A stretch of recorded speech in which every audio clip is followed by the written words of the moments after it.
Now there was once a storyteller of great renown, whose name nevertheless has been lost in the passage of time. Yet her name is not important, and was never so, for it was by her tales that she was known. Now though she lived a long, long time ago, the tales she told were older by far than her. As old we might consider, as old can be. Oh, such wondrous tales they were, part from the worlds of fairy and part from the worlds of man, and she'd tell them again and again for all who cared to hear, and each time in the telling she would love them more and more. From far and wide they would seek her, this teller of the tales. And so it was, on one bleak winter's night, as the wind howled across the mountains, that a group of eager travellers made their way to her humble cottage and warmed themselves through around her ample fire.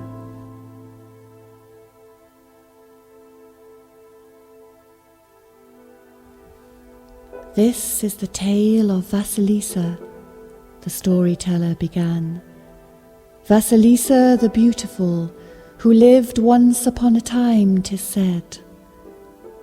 Now when this girl was 8 years old, her frail-formed mother took to her bed.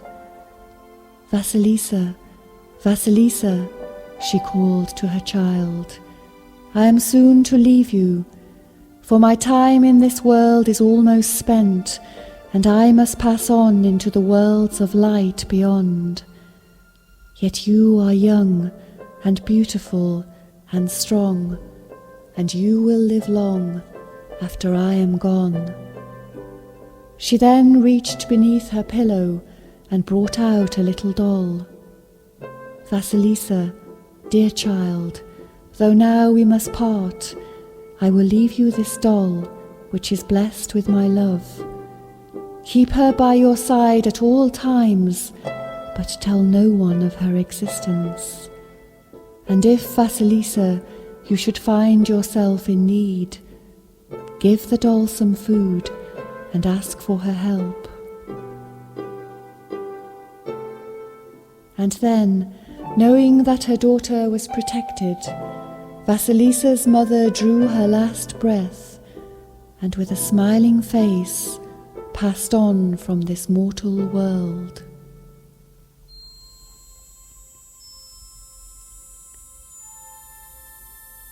All through the winter months, the harsh winds blew and snow covered the earth, and Vassilisa and her father grieved their loss.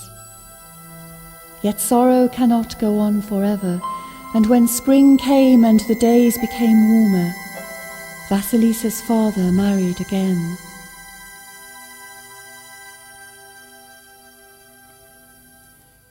Now for a time Vassilisa was happy, yet her new stepmother had 2 daughters of her own, who were proud and vain and cared only for themselves. And as the years went by, traces of this pride and vanity began to show in their faces, and no amount of cream or powder could disguise them. Yet Vassilisa was gentle and giving, and grew ever more beautiful with each day that passed.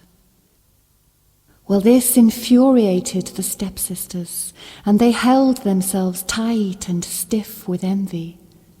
But of course, the more envious they became, the tighter and stiffer they grew, and by comparison, Vassilisa appeared ever more beautiful, and her name even more fitting. Well, soon the stepmother began to fear that her own daughters would never marry, for none of the young men in the village paid them any attention, and had eyes only for Vassilisa, beautiful by name and beautiful by nature. Soon the stepmother could bear this thought no more, and she began to force Vassilisa to work beyond her strength, thinking that she could make her old and worn before her time.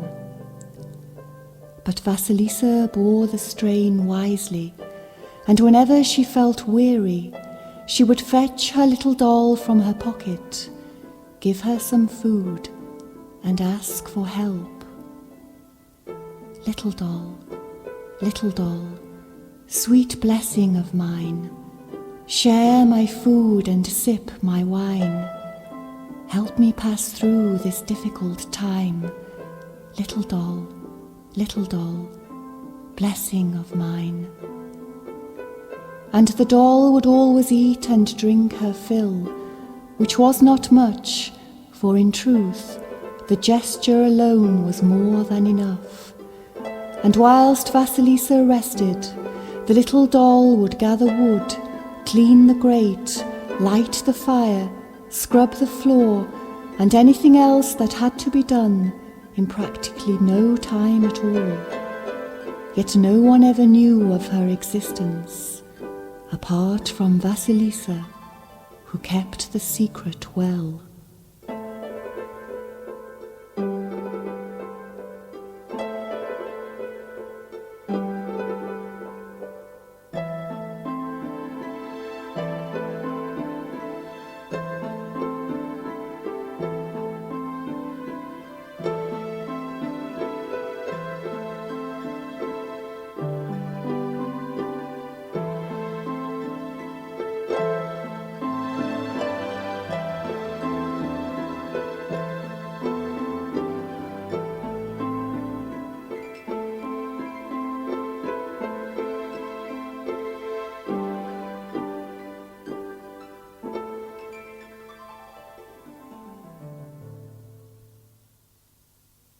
The years passed by, and Vassilisa's father went away to war, and the stepmother took the 3 girls to live in a cottage on the edge of a dark forest.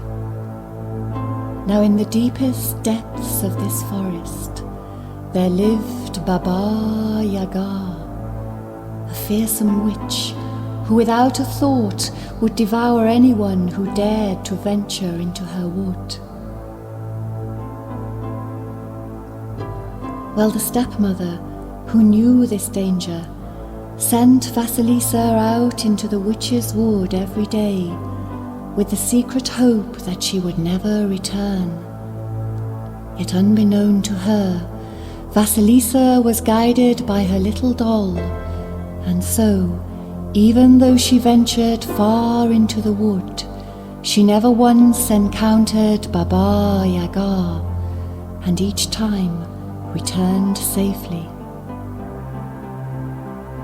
Well, the stepmother became impatient when the girl came home again and again, and so, with the help of her daughters, she devised a plan which would rid them of Vassilisa and her charms once and for all. Now one night, as the light began to fade, she set the sisters 3 separate tasks. The first girl was to weave lace, the second was to knit stockings, and Vassilisa the beautiful was to spin some yarn. She then told the girls that they must complete their tasks before dawn, and putting out all the lights, save for one small candle, she went to her bed. Soon the light from the candle dwindled and died, and the 3 girls found themselves alone in the darkness. "Whatever shall we do?" the first 2 sisters whispered. "For our tasks must be completed before this night is through. There is only one thing to do," said one unto the other.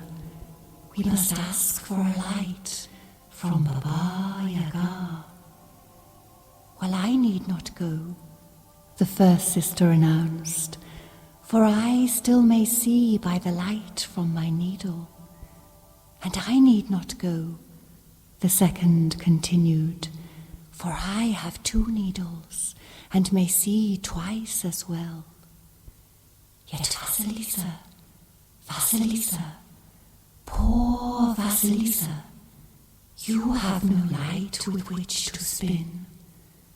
Therefore, Vassilisa, poor Vassilisa, into the witch's wood you must surely go." And so, at the dead of night, Vassilisa gathered some food in her handkerchief, and with the little doll in her pocket, she set off into the dark wood. Now the moon that night was obscured by cloud, and a thick mist rose from the ground. All was silent, save for the distant call of an owl which echoed through the trees, and the cracking of twigs and bracken beneath her feet. Yet Vassilisa walked on bravely, deeper and deeper into the witch's wood. Time passed, and the long night unfolded, until eventually, when Vassilisa had come far into the vastness of the wood, the silence was relieved by sound.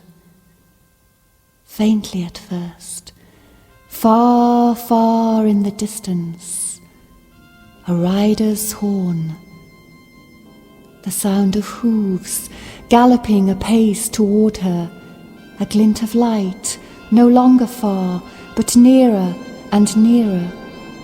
The ground shook and trembled beneath her feet, and before Vassilisa could gather her startled wits, a radiant white knight upon a milk-white steed sped like lightning across her path, and night, all at once, became day.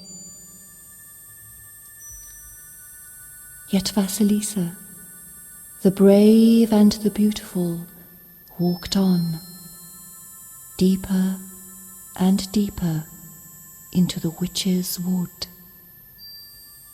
Now new sounds filled the air, the sweet song of summer birds and the hum of dragonflies.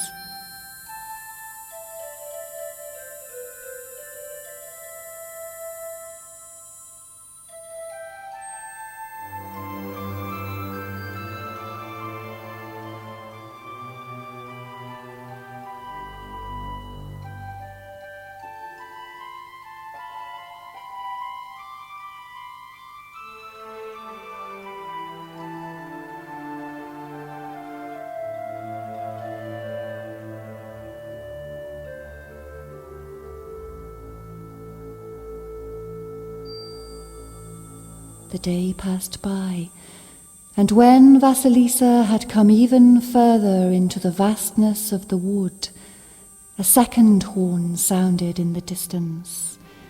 Once more the sound of hooves galloping apace toward her. The earth shook and trembled beneath her feet, and before Vassilisa could gather her startled wits, a crimson knight, riding upon a flame-red steed, sped like lightning across her path, and day, all at once, gave way to sunset.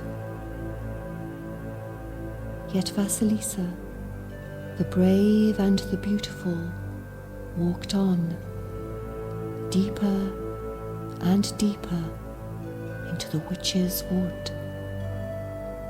Now fruit hung ripe and lush upon the trees, and the sky glowed with the rich hues of an autumn evening. Now throughout all this, Vassilisa took not a single glance behind, and for courage she held fast to the little doll which her mother had given her.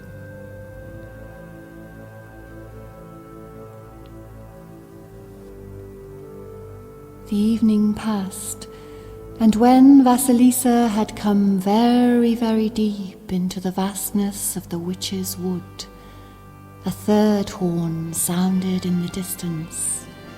Black clouds swept like veils across the autumn sky, faster than Vassilisa had ever seen, and before she could gather her startled wits, a black knight upon a black steed thundered across her path, and the wood, all at once, was plunged into darkness.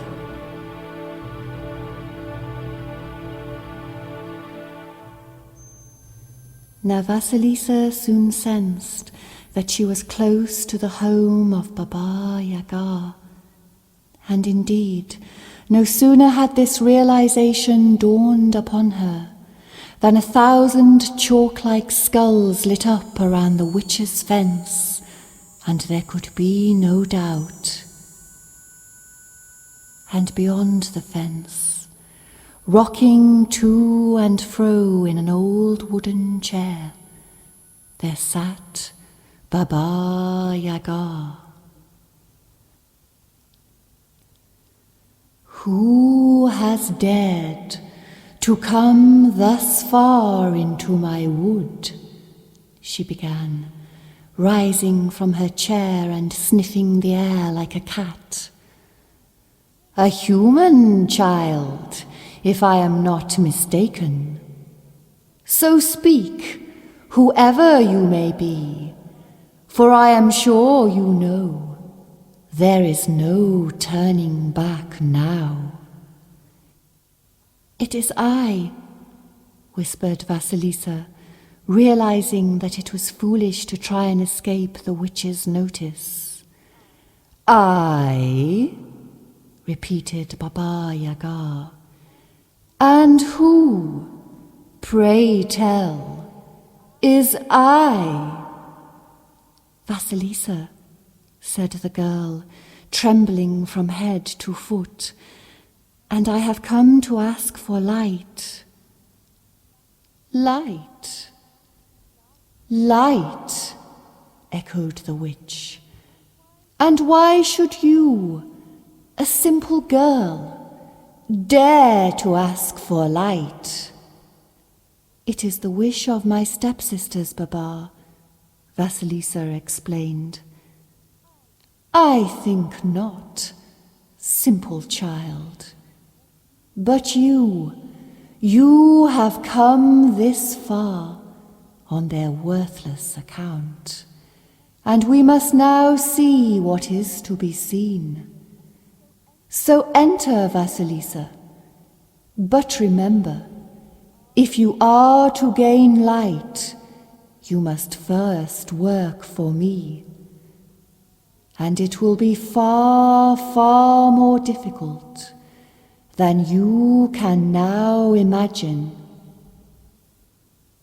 And with these words, the witch's gate creaked and swung open, and Vassilisa, the brave and the beautiful, passed through into the witch's garden.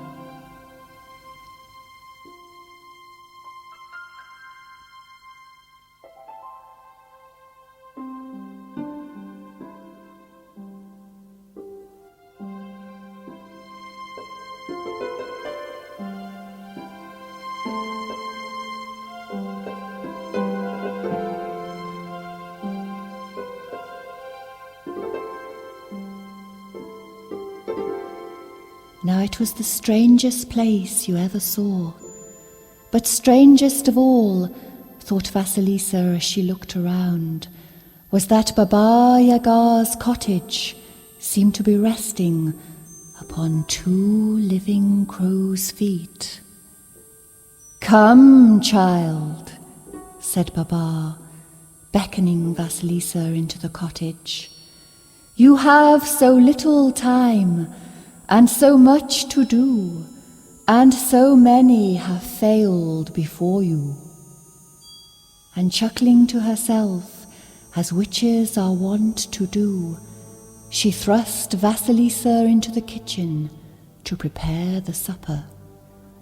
"And mind, Vassilisa," she called, "if the food is not to my liking, I'll eat you instead." Well, the girl soon prepared a sumptuous feast for Baba Yaga and herself. But the witch was so greedy that she ate all the food save for a few crumbs and a drop of wine. "Your cooking serves me well, Vassilisa," said Baba Yaga when she had finished. "But tomorrow is another day, with countless tasks to fill it. I, my child, will leave here with the dawn, and whilst I am away, you must sweep the yard, weed the garden, clean the cottage from top to bottom. And when you have done that, you must fetch the largest sack of millet from my store and pick out all the blackened grains. And mind, Vassilisa, if one black grain should remain within the sack, I'll eat you instead, and make no mistake about it. But if you should succeed this far, be sure to cook my supper before I return." And chuckling to herself, Baba Yaga fell back on her bed and soon fell into a deep sleep.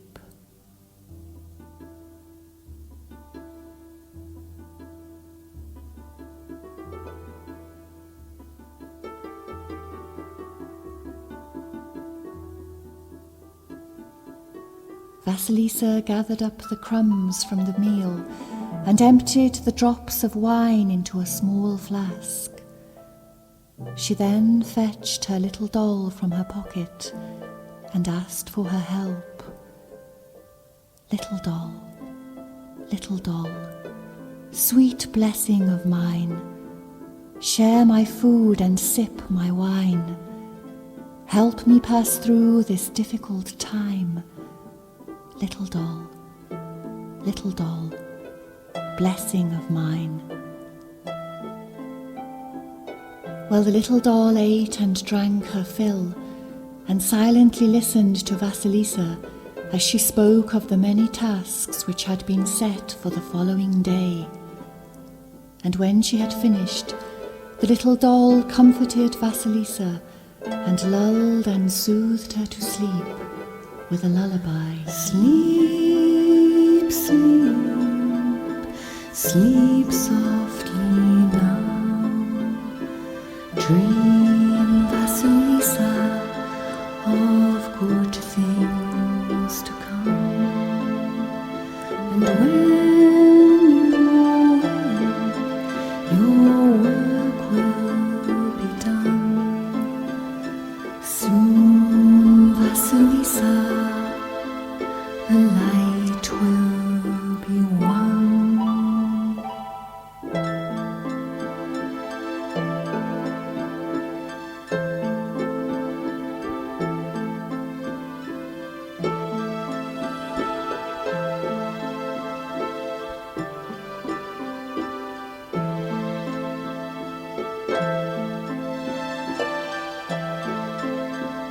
And so the night passed peacefully, and Vassilisa's dreams were full of light.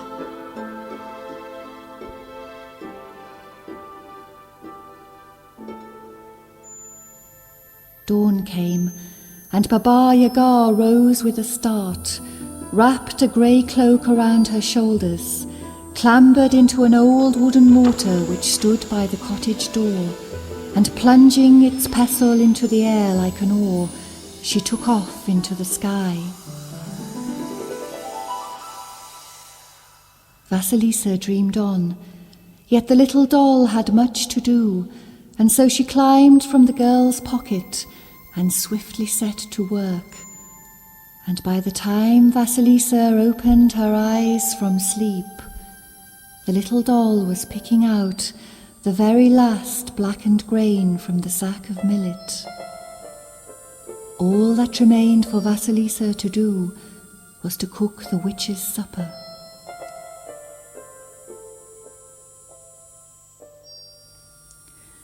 Well, the day soon passed. The black night came thundering by. The eyes in the skulls along the fence began to glow, and Baba Yaga, riding high in her wooden mortar, came roaring and rumbling home. "So, Vassilisa," she called as she passed through the creaking gates, "have you done what I asked?" "Yes, Baba," replied the girl. "You may see for yourself." Well, the witch soon saw that the yard had been swept, that the garden had been weeded, and that the house shone from top to bottom like a shiny new pin. But Baba Yaga never for one moment expected that her largest sack of millet would be free from blackened grains. Yet indeed it was so, and her supper was ready too. She sat down, looking ever so slightly bewildered, yet she ate heartily nevertheless, and when she had finished, she stood up, gazed intently at the cottage door, which suddenly flew open in a gust of wind, and then, quite mysteriously, 3 pairs of hands swept into the room, grabbed the sack of millet, and whisked it away.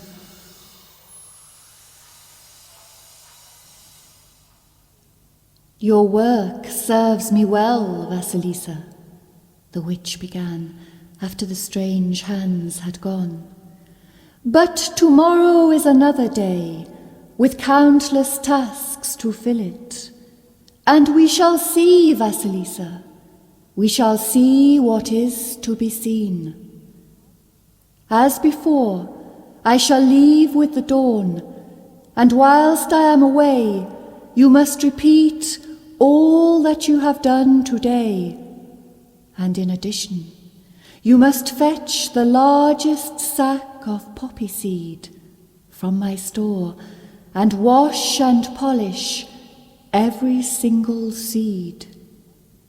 And if, my child, you should fail in this task, I'll eat you up when I return."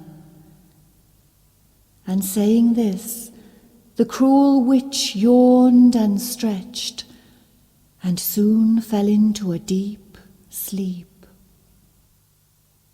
Again Vassilisa fetched the little doll from her pocket, and told her of the many tasks which had been set, and asked once more for her help. And of course, for there is always something which can be relied upon, the little doll agreed to help. The night passed, and at dawn Baba Yaga rode off as before, and by the time Vassilisa awoke, the little doll was polishing the very last poppy seed. Now at this point in the story, it must be said that had Vassilisa not had the little doll to help her, she would have been eaten up long before now, and make no mistake about it. But that, of course, is another story. The day passed, and Vassilisa cooked for Baba Yaga, who returned at nightfall, sure that Vassilisa would have failed to complete the tasks she had set.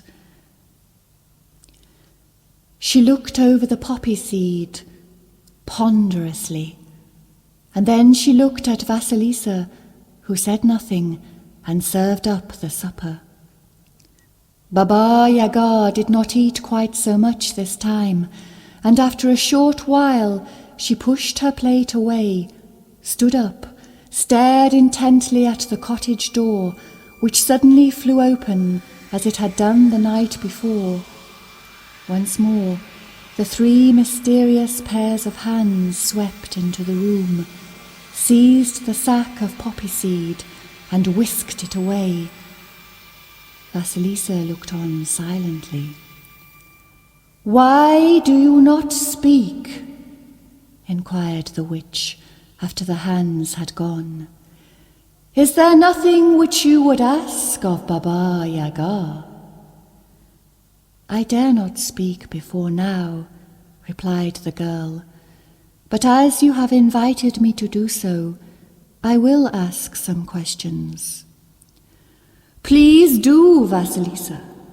But before you rush on, remember, there are grave dangers in knowing too much too soon." On my way into the forest, Vassilisa began, taking the witch's words into account. "A shining white knight upon a milk-white steed thundered across my path. Who is he? He, my child, is the bright light of day." And when, Baba, I came deeper into the wood, a knight who glowed as red as flame sped across my path upon a crimson horse. Who is he? He, my child, is the light of the setting sun. And as I reached your gate, Baba, a black knight upon a black horse crossed my path, and light was no more. Who is he?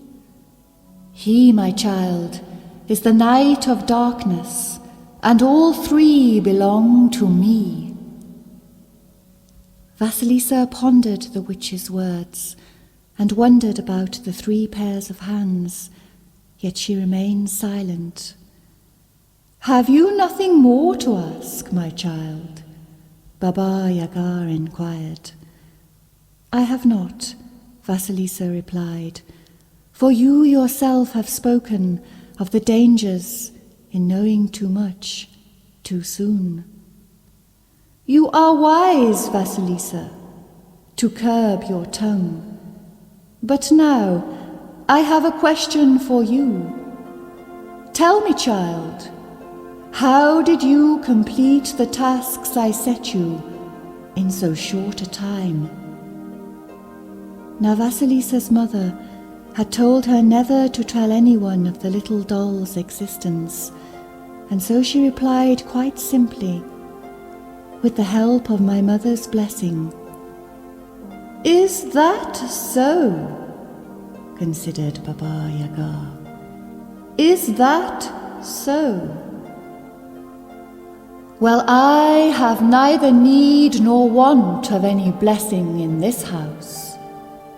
And grabbing Vassilisa by the arm, she dragged her into the garden, thrust a light-filled skull into her arms, and pushed her away angrily.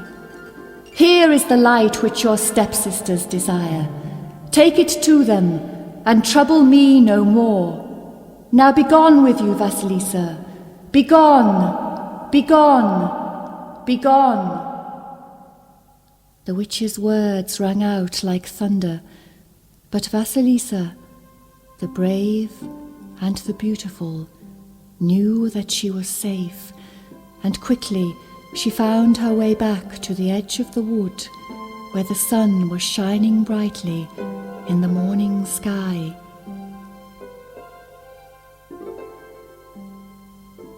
Now, thinking that her stepsisters would have no further need of the light she bore, she went to cast the skull to the ground, when suddenly it whispered, "Do not cast me aside, Vassilisa, for I am the light which your stepsisters desire. Take me to them, for it is their wish." And so Vassilisa carried the fiery skull to the cottage and placed it on the table. Well, at first, the stepmother and her daughters were overjoyed to see her, for in her absence not a soul in the house had been able to kindle a flame. But their joy soon turned into awe and their awe into terror, as streams of white light, brighter than any sun, began to pour into the room about them. And despite their cries, the light kept on coming and coming as if it knew no end. And very soon the stepmother and her daughters could bear it no more, and completely overwhelmed, they fell down dead. As for Vassilisa, well, she was completely unharmed by the light, and next day she buried the witch's skull in the ground and went off into the wide world with the little doll in her pocket.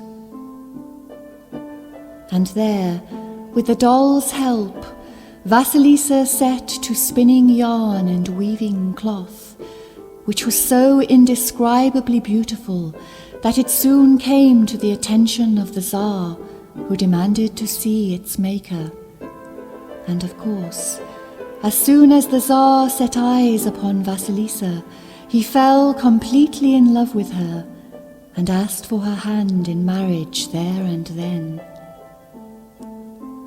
Well, from that day onward, Vassilisa the Beautiful had no further need of the little doll, yet she kept her always and fed her nevertheless, and the little doll would always eat and drink her fill, which was not much, for in truth the gesture alone was more than enough.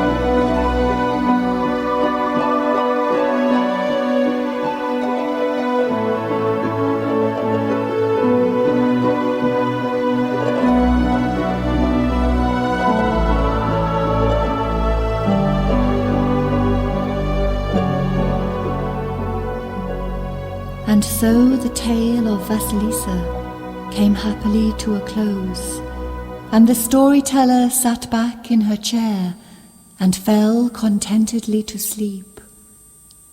Next day the travellers went on their way, and though they soon forgot the storyteller's name, they never forgot the story she had told them, and whenever they stopped to rest along their way, they would gather round and tell the tale of Vassilisa, the brave and the beautiful, once again.